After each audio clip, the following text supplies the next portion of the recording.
देखिएगा, आज के क्लास में हम देखेंगे क्लास 10th का भूगोल। ठीक, उसमें आपका पहला चैप्टर पढ़ना था संसाधन और दूसरा चैप्टर पढ़ना है आपको कृषि। और ये जो कृषि पढ़ेंगे चैप्टर पूरा भारतीय कृषि के बारे में वर्णन करना है। एक आपका बिहार के कृषि के बारे में पढ़ना है, एक अलग से चैप्टर है आपका बिहार, और उसी में चर्चा करेंगे। अभी यहाँ पे हम जितना भी बात पढ़ेंगे वो पूरा भारतीय कृषि के बारे में पढ़ेंगे। तो सबसे पहले कृषि में देखा जाता है, हम लोग भारत के पास भारतीय देश में पढ़ रहे हैं, तो सबसे पहले भारत जो है वो आपका कृषि प्रधान देश है। भारत की बात करता है तो भारत जो है आपका कृषि प्रधान देश है। और यहाँ की 2/3 आबादी की बात किया जाता है कि 2/3 आबादी जो है 2/3 आबादी जो है कृषि कार्य पर निर्भर करता है। इसके साथ ही यहाँ परसेंटेज में भी कभी कभी देता है कि भारत की लगभग 54% आबादी जो है वो कृषि कार्य पर निर्भर करता है। और भारत का जो भी राष्ट्रीय आय होता है, सकल घरेलू उत्पाद यानी कि भारत का जो राष्ट्रीय आय है, वो राष्ट्रीय आय में भारतीय कृषि का जो योगदान है वो आपका 24% है। 24% है। इसके साथ ही हम कुछ बिहार में देख लेते हैं छोटा सवाल कि बिहार की बात करते हैं तो बिहार के लगभग 80% आबादी बिहार के लगभग 80% आबादी जो है कृषि कार्य पर निर्भर है। और यहाँ के 60% भूभाग पर कृषि कार्य किया जाता है। यानी कि बिहार के लगभग 80% आबादी जो है कृषि कार्य पर निर्भर है और यहाँ के 60% भूभाग पर कृषि कार्य किए जाते हैं। जबकि भारत की बात करते हैं तो भारत भी जो है कृषि प्रधान देश है। भारत भी कृषि प्रधान देश है। यहाँ 2/3 आबादी जो है कृषि कार्य पर निर्भर होते हैं। परसेंटेज में वही बोलेगा तो 54% लगभग जो आबादी है वो आपका कृषि पर निर्भर करते हैं। और भारत के राष्ट्रीय आय में जो योगदान है इसका 24% योगदान है। देखिएगा, जो भी हम डाटा बताएंगे आपको डाटा एनसीईआरटी का डाटा रहेगा।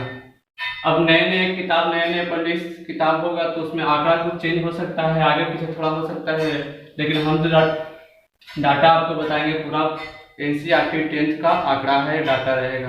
अब इसमें देखेंगे कि भारतीय कृषि में यहाँ पे भारत में फसल की बात करता है कि फसल की जो उत्पादन होते हैं, कितने प्रकार के फसल होते हैं। तो भारत में कहा जाता है मुख्यतः 3 प्रकार के फसल का उत्पादन किया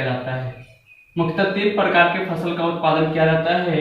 एक होते हैं खरीफ फसल, एक होता है आपका रबी फसल और एक आपका कहता है जायद फसल। अब इसमें खरीफ फसल की बात किया जाता है तो खरीफ फसल में हम देखते हैं कि खरीफ फसल हम कहते हैं किसको, तो ये जो फसल है इसको जो हम जून जुलाई की बात किया जाता है तो इसकी बुआई जो होती है जून जुलाई में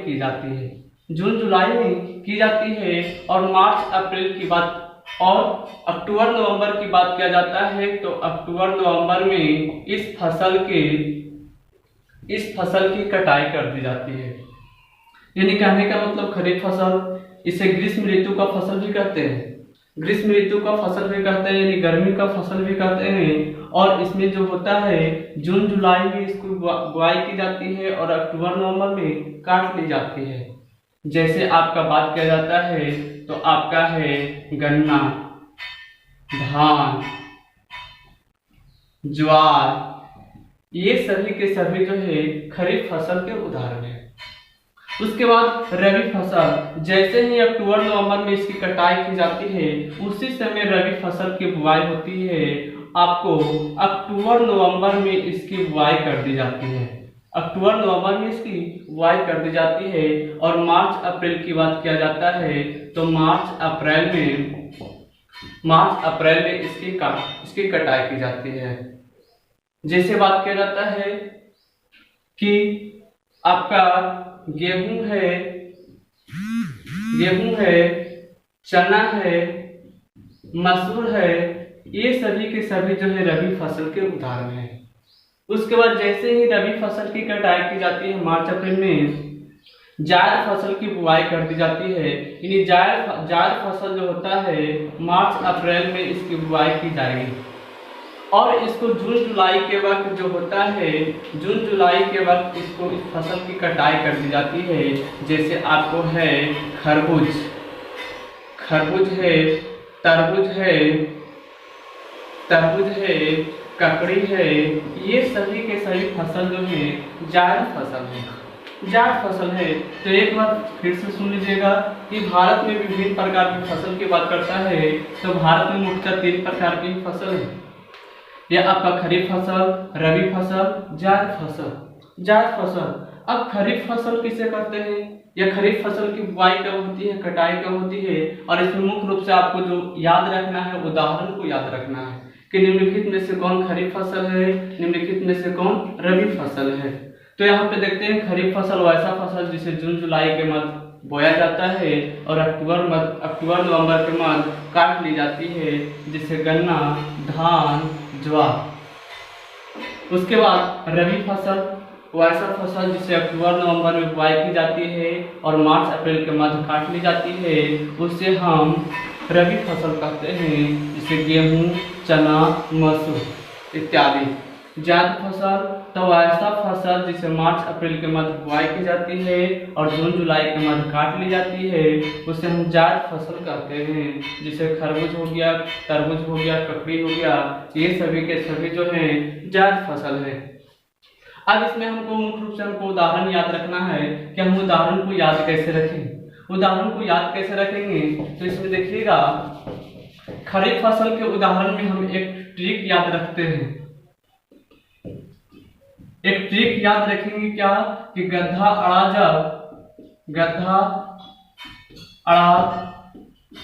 जब मकान में घुसा। यानी गड्ढा अड़ा जब मकान में घुसा, कहने का मतलब गड्ढा जो है अड़ जाता है कब? जब मकान में घुसता है तब। जिसे ग से बात किया जाता है तो ग से जो है गन्ना हो गया, धा से जो है आपका धान हो गया, अड़ा से जो हो गया आपका अरहर हो गया। अरहर कहने का मतलब राहड़ सुने हैं, राहड़।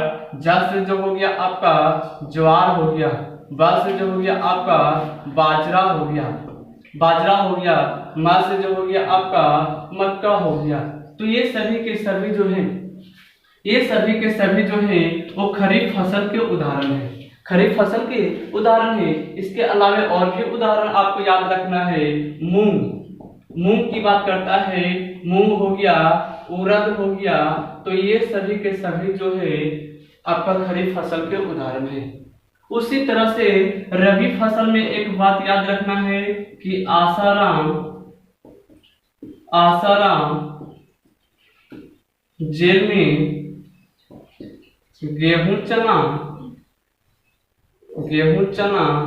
पीस रहे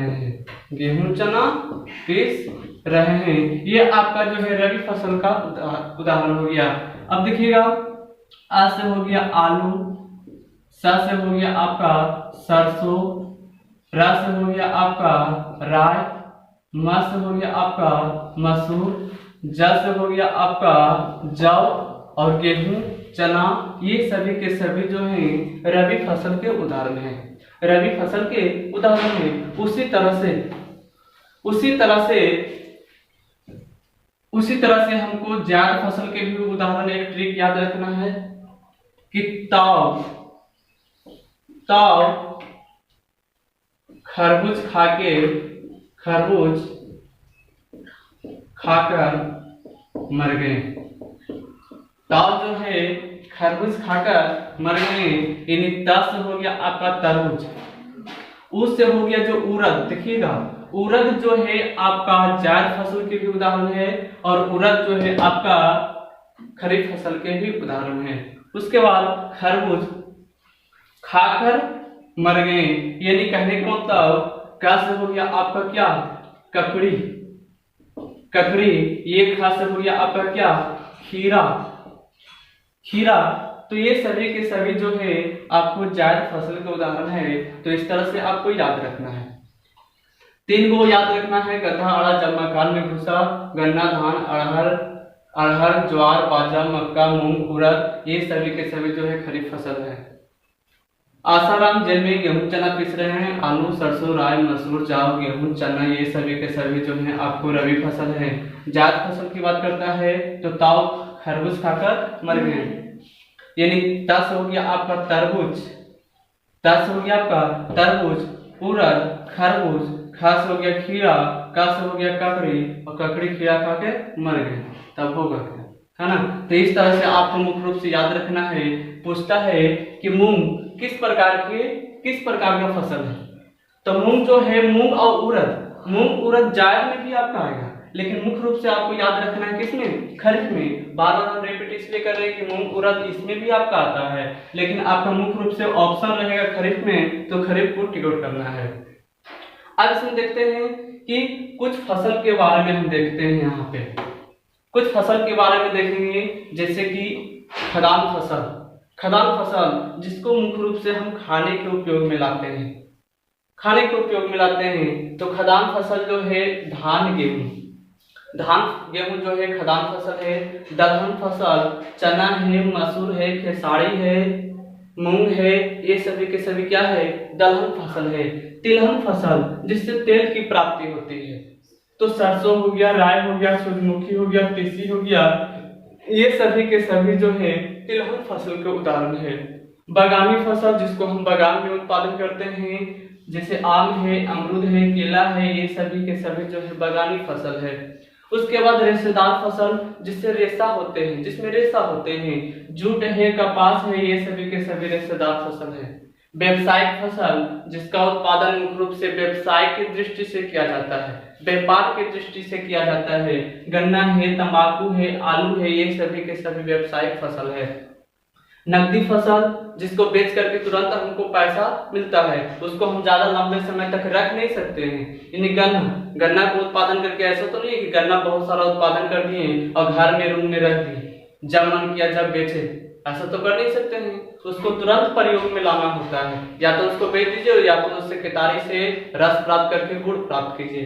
तो गन्ना है, तंबाकू है, आलू है, ये सभी के सभी जो है व्यावसायिक फसल है। नकदी फसल गन्ना मसाला कहवा, ये सभी के सभी जो है आपका नकदी फसल है। पेय फसल जिसको हम पीने के प्रयोग में लाते हैं, तो ये सभी के सभी चाय कहवा जो है पेय फसल है। मोटा अनाज के तौर पर आपका मक्का है, जौ है, रागी समझता है, रागी कहने का मतलब मड़ुआ के आटा सुना है, तो वही मड़ुआ जो है आपका रागी है। तो ये सभी के सभी जो है मोटे अनाज है, तो आपको इस तरह से उदाहरण पूरा याद रखना है। क्वेश्चन दे देता है कि निम्नलिखित में किन्हीं दो मोटे अनाज का नाम लिखे, या दे देगा कि आपका कपास निम्नलिखित में से किस प्रकार का फसल है, और चार फसल के उदाहरण दे देगा। तो रेशेदार फसल आपको जहां रहेगा वहां टिकट करना है। अब इसमें हम देखते हैं एक एक करके पूरा बात को हम पढ़ेंगे, इसी में पूरा कृषि के बारे में पढ़ना, तो एक एक करके पूरा हम कृषि में पूरा डिटेल चलेंगे, जो इम्पोर्टेंट है हमको पढ़ना है। तो सबसे पहले देखते हैं हम धान के बारे में पढ़ते हैं।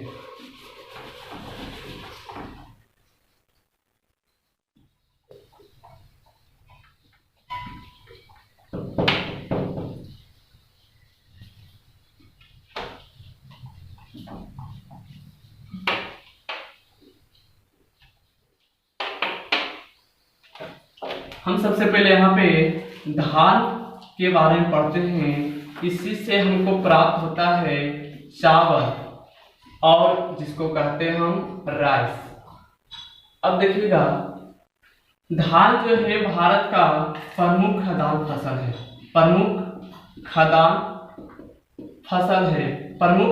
फसल कहने का मतलब हम लोग भारत का जो खाद्यान्न फसल जो है, प्रमुख फसल जो है वो आपका धान ही है। और धान के उत्पादन की बात किया जाता है तो चीन के बाद भारत का स्थान जो है वो दूसरा है। भारत का स्थान केमा है तो दूसरा है, यानी कि सबसे ज्यादा पूरे विश्व की बात किया जाता है तो पूरे विश्व में सबसे ज्यादा धान का उत्पादन जो होता है चीन में होता है। उसके बाद आपका दूसरा स्थान जो है आपका भारत का है। उसी तरह से भारत की बात किया जाता है तो भारत में सबसे ज्यादा धान का जो उत्पादन किया जाता है, चावल का जो उत्पादन किया जाता है वो आपका पश्चिम बंगाल में किया जाता है, पश्चिम बंगाल में किया जाता है। और धान का एक वैज्ञानिक नाम है, धान का एक वैज्ञानिक नाम है, वो जो वैज्ञानिक नाम है आपका ओरिजा सटाइवा है। धान का वैज्ञानिक नाम जो है आपका ओरिजा सटाइवा है। इसके अलावे धान की बात करते हैं तो धान जो है भारत में लगभग पूरे विश्व की बात किया जाता है तो पूरे विश्व का 22% चावल जो है आपका भारत में उत्पादन किया जाता है। पूरे विश्व का 22% चावल जो है भारत में उत्पादन किया जाता है। इसके अलावे कुल भूमि, भारत में जितना भी भूमि है उसका 23% भूभाग पर धान का उत्पादन किया जाता है। यानी कि जितना भी कृषि योग्य भूमि है उसका 23% भूभाग पर धान का उत्पादन किया जाता है। तो यहाँ से देखिएगा ऑब्जेक्टिव बहुत आपको आएगा। अब यहाँ पे सब ध्यान देते चलना है कि धान भारत का प्रमुख खाद्यान्न फसल है। धान के उत्पादन में विश्व का चीन के बाद दूसरा स्थान है और भारत में धान उत्पादन में प्रथम राज्य पश्चिम बंगाल है। धान का वैज्ञानिक नाम ओरिजा सटाइवा है। पूरे विश्व का 22% चावल भारत में उत्पादन किया जाता है। भारत के कुल भूभाग के 23% भूभाग पर धान का उत्पादन किया जाता है। अब यहाँ पे देखते हैं कि भौगोलिक दशा कि धान का जो उत्पादन किया जाता है, धान का जो उत्पादन किया जाता है या किया जाएगा उसके लिए क्या क्या वातावरण होना चाहिए, क्या क्या भौगोलिक दशा होना चाहिए। तो भौगोलिक दशा में कहता है कि धान के फसल के लिए समतल और उपजाऊ जमीन होना चाहिए, समतल और उपजाऊ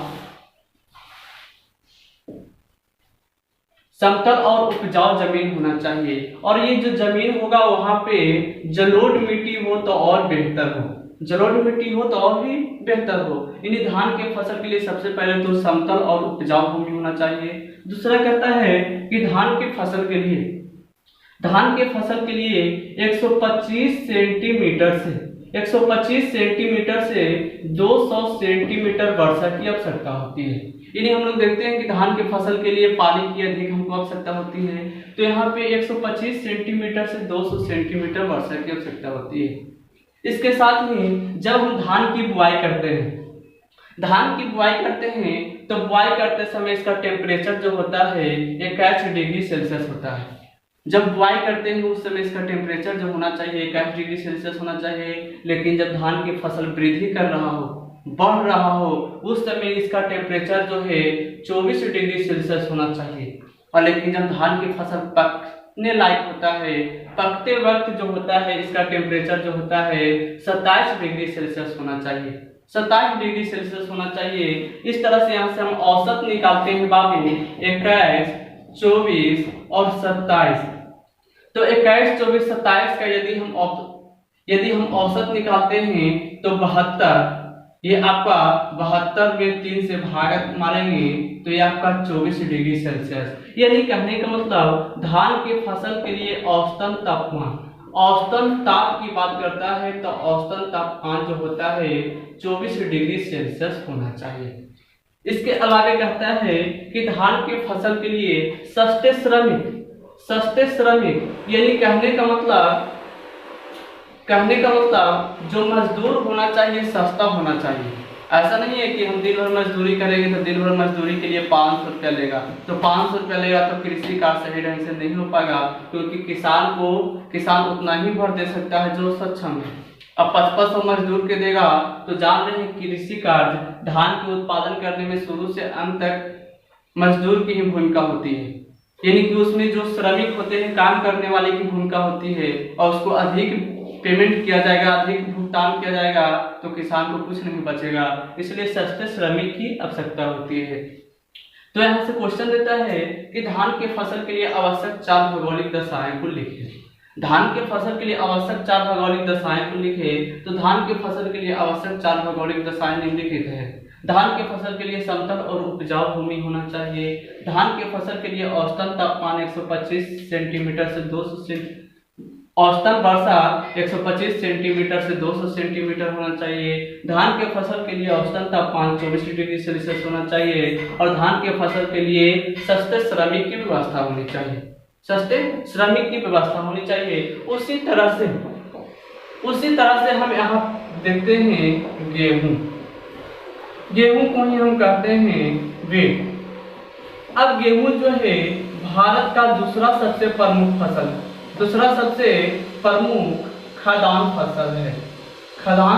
फसल है।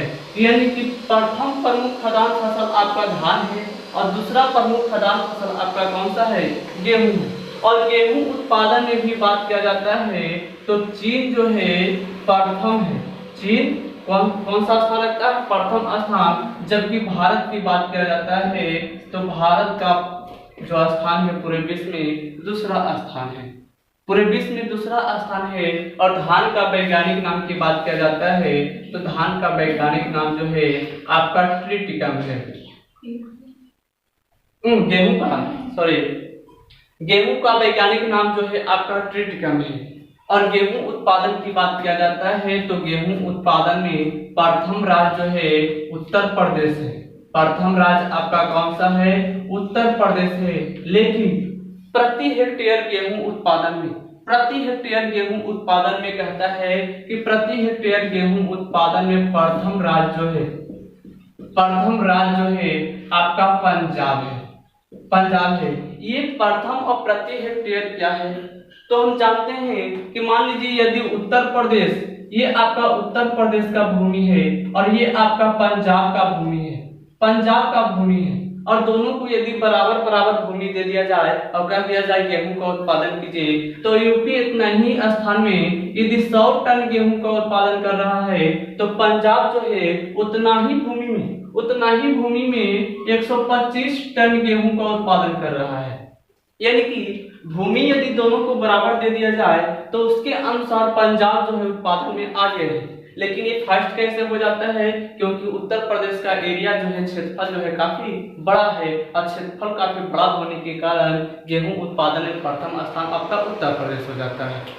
लेकिन प्रति हेक्टेयर गेहूं उत्पादन में प्रथम राज्य की बात करता है तो प्रति हेक्टेयर गेहूं उत्पादन में प्रथम राज्य है आपका पंजाब है।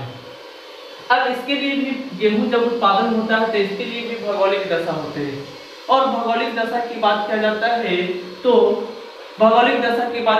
है तो इसके लिए भी कहा जाता है कि समतल और उपजाऊ भूमि होना चाहिए। यानी गेहूं के फसल के लिए समतल और उपजाऊ भूमि होना चाहिए। इसके लिए कहता है कि 50 सेंटीमीटर से 75 सेंटीमीटर वर्षा होना चाहिए। गेहूं के फसल के लिए 50 सेंटीमीटर से 75 सेंटीमीटर वर्षा होनी चाहिए। गेहूं के फसल के लिए औसतन तापमान 81 डिग्री सेल्सियस होना चाहिए।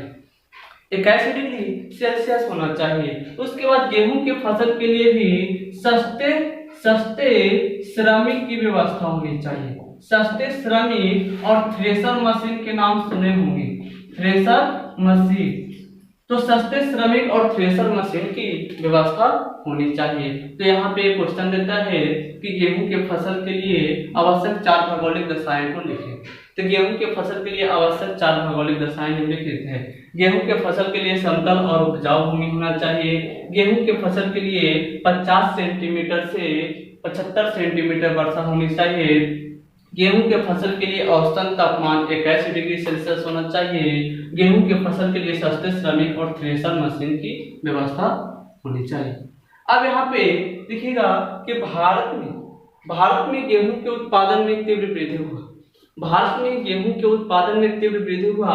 और तीव्र वृद्धि का जो मुख्य कारण है वो आपका हरित क्रांति है। समझते हैं, ये जो है हरित क्रांति है। और हरित क्रांति की बात किया जाता है तो भारत में हरित क्रांति के जनक जो है एमएस स्वामीनाथन को कहा जाता है। एमएस स्वामीनाथन को कहा जाता है।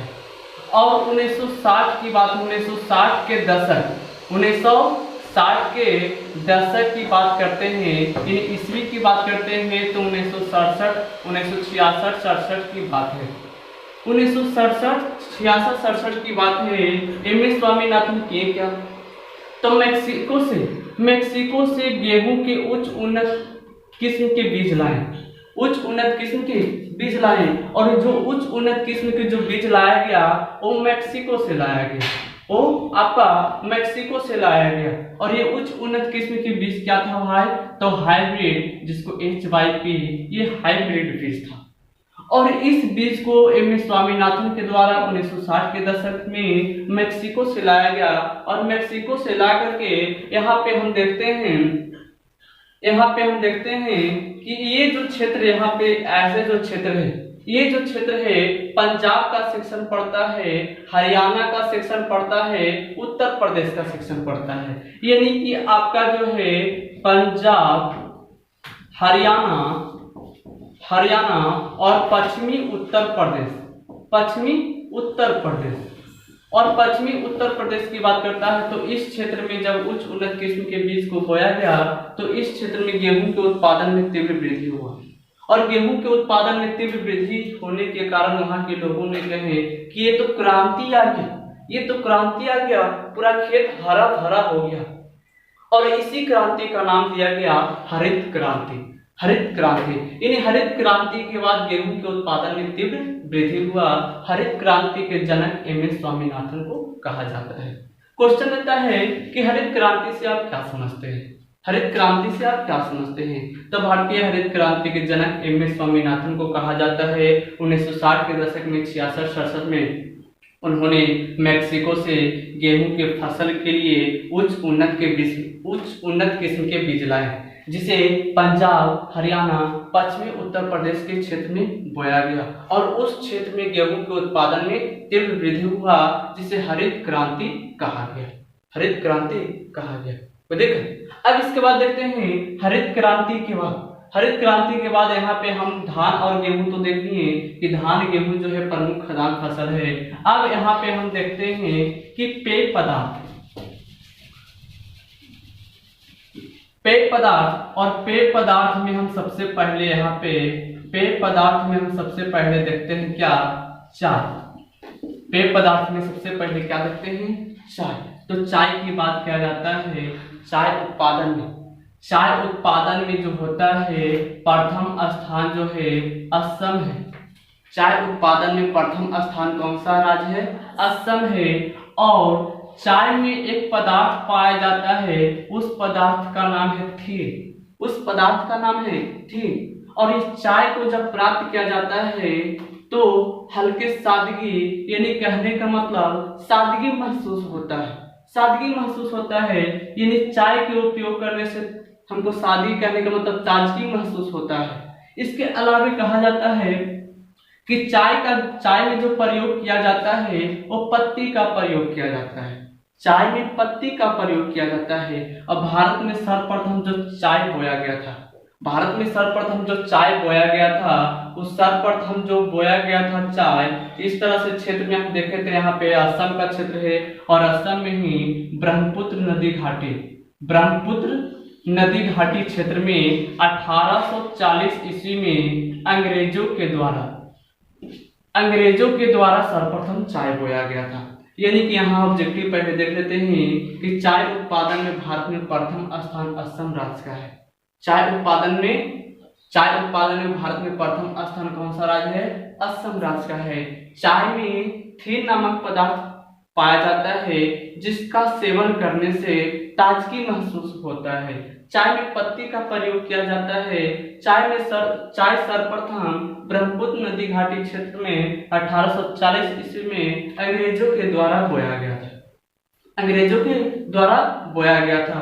अब इसमें देखते हैं कि इसके लिए भौगोलिक दशा क्या क्या होनी चाहिए। तो भौगोलिक दशा कहने का मतलब इसका वातावरण कैसा होना चाहिए, वो स्थान कैसा होना चाहिए। तो भौगोलिक दशा में सबसे पहले देखते हैं कि इसके लिए समतल जमीन नहीं होना चाहिए, पहाड़ी या ढालूनुमा जमीन होना चाहिए। पहाड़ी या ढालूनुमा जमीन क्यों होना चाहिए? क्योंकि ये चाय के फसल के लिए कहता है कि वर्षा की अधिक आवश्यकता होती है, इसको पानी भी खूब पड़ना चाहिए और गर्मी भी खूब पड़ना चाहिए। यानी कि पानी की बात करता है तो 200 सेंटीमीटर से अधिक वर्षा की आवश्यकता होती है। और टेम्परेचर की बात करता है तो औसतन तापमान इसका 27 डिग्री सेल्सियस होना चाहिए, यानी अधिक से अधिक गर्मी भी पड़ना चाहिए और पानी भी खूब पड़ना चाहिए। और ये कहाँ होगा? तो पहाड़ी क्षेत्र में होता है। और ढाल यदि जमीन समतल रहेगा तो यहाँ पे चाय का उत्पादन करेंगे तो होगा क्या? वर्षा होगा तो वर्षा का पानी जो होता है उसके जड़ तक जमा हो जाएगा, लेकिन इसमें पानी जड़ तक जमा होना नहीं चाहिए, जमा नहीं होना चाहिए। वर्षा भी अधिक होना चाहिए और जड़ तक पानी भी नहीं रहना चाहिए। और ऐसा कब होगा? जब भूमि ढलान रहेगा तब, ताकि ऊपर से पानी भी खूब पड़े और पानी उसके जड़ तक जमा ना हो। इसलिए कहता है कि चाय के फसल के लिए पहाड़ी या ढालूनुमा जमीन होना चाहिए। चाय के फसल के लिए 200 औसतन वर्षा 200 सेंटीमीटर होना चाहिए। चाय के फसल के लिए औसतन तापमान 27 डिग्री सेल्सियस होना चाहिए। इसके साथ ही कहा जाता है कि इसमें सस्ता श्रमिक नहीं खोजना है हमको, कि सस्ता धान गेहूं क्या था उसमें किसी को कुछ नहीं भी पता रहेगा, कह देगा जड़ी लगा के काटना है तो जड़ी लगा के काट देगा गेहूं चावल को। लेकिन इसमें पत्ती को तोड़ना होता है और वही पत्ती को तोड़ना होता है जो काम लायक हो, जो सही तरीके से विकास हो गया हो उस पत्ती का। इसलिए इसमें कहा जाता है कि इसमें कुशल श्रमिक की व्यवस्था होना चाहिए। कुशल श्रमिक यानी व्यक्ति जो होना है, मजदूर जो होता है, ट्रेंड होना चाहिए, उसको पता होना चाहिए कौन सा पत्ती को हम तोड़े, कौन सा पत्ती को तोड़ना है, कौन सा पत्ती को नहीं तोड़ना है। अब यहाँ पे देखते हैं भौगोलिक दशा में आपका हो जाएगा। अब यहाँ पे भारत की बात किया जाता है तो भारत की बात किया जाता है तो भारत में चाय का जो उत्पादन होता है काफी अधिक होता है। भारत में जो चाय का उत्पादन जो होता है काफी अधिक होता है, लेकिन काफी अधिक तो होता है, लेकिन भारत जो है उष्णकटिबंधीय प्रदेश है, उष्णकटिबंधीय। और उष्णकटिबंधीय प्रदेश होने के कारण यहाँ ज्यादा ठंडा वगैरह नहीं होता है, ज्यादा ठंडा वगैरह नहीं होता है, कुछ गर्मी का मौसम कुछ ठंडा का मौसम। लेकिन जहाँ पे ठंडा अधिक होता है वहाँ पे चाय का सेवन अधिक होता है। आप लोग भी देखते होंगे जब ठंडा का मौसम आता होगा तो लगता होगा चाय पी ले, लेकिन गर्मी में कोई बोलता होगा भी पी लो चाय तो नहीं पीता होगा, क्योंकि गर्मी में यहाँ इसको उपयोग ज्यादा नहीं होता है। और भारत वही बात किया जाता है, भारत उष्णकटिबंधीय प्रदेश है, जिसके कारण यहाँ चाय का खपत नहीं हो पाता है, जिसके कारण यहाँ चाय का खपत नहीं हो पाता है। और चाय का खपत नहीं होने के कारण होता है क्या? कुछ ठंडे प्रदेश है, अमेरिका है, इंग्लैंड है, ये सब ठंडे प्रदेश है और वहाँ चाय का खपत जो है काफी अधिक है। और भारत इसीलिए क्या करता है, तो भारत विश्व के दूसरे देशों में जो है भारत के चाय का मांग जो है काफी अधिक है। जो ठंडा देश है वो भारत से चाय को मांगता है कि मेरे के यहाँ चाय निर्यात कीजिए, मेरे के यहाँ चाय भेजिए। और यहाँ पे भारत वही काम करता है, चाय का अधिकांश भाग जो अच्छा क्वालिटी होता है उसको दूसरे देशों में क्या कर देता है, निर्यात कर देता है, ताकि चाय का खपत हो जाए। और भारत में जो लो क्वालिटी के चाय बचता है उसी लो क्वालिटी को वहां से छटैया कर करके यहाँ ब्रांड बना दिया जाता है कि ताजा है। और कई प्रकार के चाय की सबसे बढ़िया कौन चाय है, तो ताजा है, लेवल है, इस तरह से कई ब्रांड है। लेकिन वो सबसे लो क्वालिटी का, उसको जो छाट करके बचता है उसी में वो अच्छा है, और बाकी जो अच्छे किस्म के चाय जो होते हैं दूसरे देश में निर्यात कर देता है। इसलिए कहा जाता है कि भारत जो है चाय का प्रमुख निर्यातक देश है। कैसे? क्वेश्चन देता है कि भारत चाय का जो है प्रमुख निर्यातक देश है कैसे?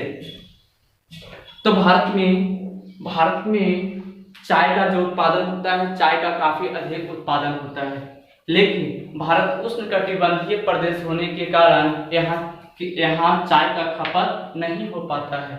विश्व के दूसरे देशों में भारत अपने यहाँ के चाय का निर्यात कर देता है, चाय का निर्यात कर देता है। यानी कहने का मतलब चाय का जो निर्यात करता है, इसी कारण से भारत को चाय का निर्यातक देश कहा जाता है। यानी क्वेश्चन देगा भारत चाय का प्रमुख निर्यातक देश है कैसे? भारत चाय का प्रमुख निर्यातक देश है कैसे, तो भारत में सबसे अच्छे किस्म के चाय का उत्पादन किया जाता है। यहाँ उष्णकटिबंधीय प्रदेश होने के कारण चाय का खपत नहीं हो पाता है, इसलिए भारत अपने यहाँ के चाय को खपत करने के लिए विश्व के दूसरे देश में निर्यात कर देता है, इसलिए भारत को चाय का प्रमुख निर्यातक देश कहा जाता है। तो चाय की बात पूरा समझ में आई। अब इसके बाद हम देखते हैं कहवा। तो कहवा जो है इसी को कहा जाता है कॉफी। इसी को क्या कहते हैं, कॉफी। और कहवा उत्पादन की बात किया जाता है तो कहवा उत्पादन में भारत में प्रथम राज्य जो है वो आपका कौन सा है, कर्नाटक है। कहवा उत्पादन में भारत में प्रथम राज्य कौन सा है, कर्नाटक है। और कहवा में बीज का प्रयोग किया जाता है, कहवा में बीज का प्रयोग किया जाता है। और ये जो है दूसरा प्रमुख रेशेदार फसल है। दूसरा प्रमुख पेय फसल है। यानी प्रथम पेय फसल आपका चाय और दूसरा प्रमुख पेय फसल आपका कौन सा है, कहवा। तो कहवा उत्पादन में प्रथम राज्य कर्नाटक, कहवा में बीज का प्रयोग किया जाता है। कहवा जो है भारत का दूसरा प्रमुख पेय फसल है। इसके साथ ही भारत में सबसे अच्छे किस्म का कहवा, यानी कहवा उत्पादन में पूरे विश्व में प्रथम स्थान, यानी पूरे विश्व में प्रथम स्थान जो है आपका भारत में है। अब भारत में सबसे अच्छे किस्म का कहवा का उत्पादन होता है, वो कहवा का नाम है अरेबिका। ये जो है सबसे अच्छे किस्म का कहवा है अरेबिका। और भी कहवा का प्रकार है, ये आपका लिबेरिका हो गया, रोबेस्टा हो गया। ये सभी के सभी जो है कहवा के प्रकार है, लेकिन सबसे अच्छे किस्म का कहवा कौन सा है, अरेबिका है। तो यहाँ पे कहवा कॉफी फिर से सुन लीजिएगा। कहवा उत्पादन में प्रथम राज्य कर्नाटक, कहवा में बीज का प्रयोग किया जाता है। कहवा भारत का दूसरा प्रमुख पेय फसल है। कहवा उत्पादन में पूरे विश्व में भारत का स्थान प्रथम है। भारत में सबसे अच्छे किस्म का कहवा अरेबिका का उत्पादन किया जाता है, जबकि लिबेरिका, रोबस्टा ये भी जो है कहवा के प्रकार हैं। तो यहाँ तक पहले देख लीजिए, इसके बाद हम बताते हैं।